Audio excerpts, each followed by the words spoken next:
Hello, brothers and sisters. A warm welcome to Investigate. I'm Avatar Lahiru, your guide in this series.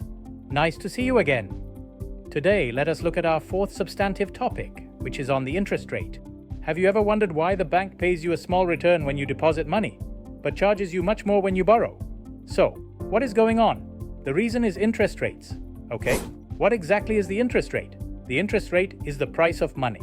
For the borrower, it is the cost of using someone else's funds. For the lender, it is the income earned from lending. Let's take a simple example.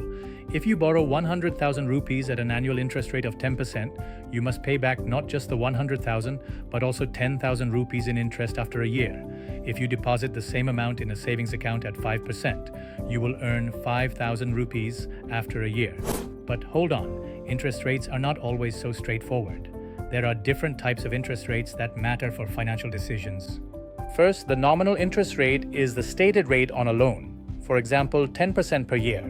Second, the real interest rate is when inflation added to the nominal rate during that year. For example, if inflation is 4%, then the real interest rate is only 6% from a stated nominal rate of 10%. This shows your true purchasing power after considering rising prices. Third, there is also the effective interest rate. This takes into account how often interest is compounded. For example, a 10% annual nominal rate compounded monthly actually costs you more than 10% because every month interest is being added on top of previous interest. That is why the effective interest rate is always equal to or higher than the nominal rate when compounding is frequent. You have to be cautious when borrowing because you also need to understand the difference between fixed and variable rates. A fixed interest rate remains the same throughout the loan period, giving you predictable payments. A variable rate changes with market interest rates. It may be cheaper at first, but can rise in the future.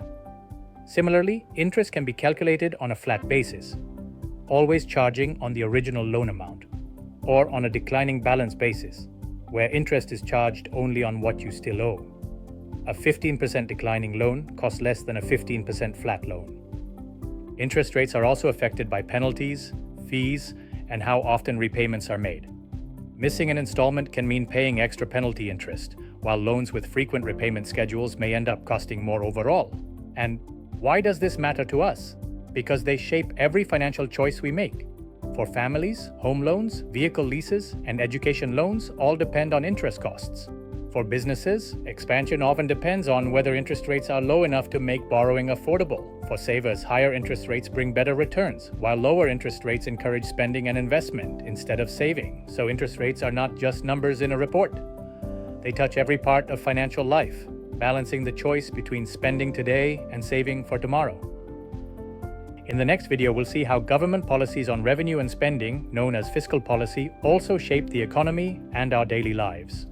Thank you for listening. See you in the next video.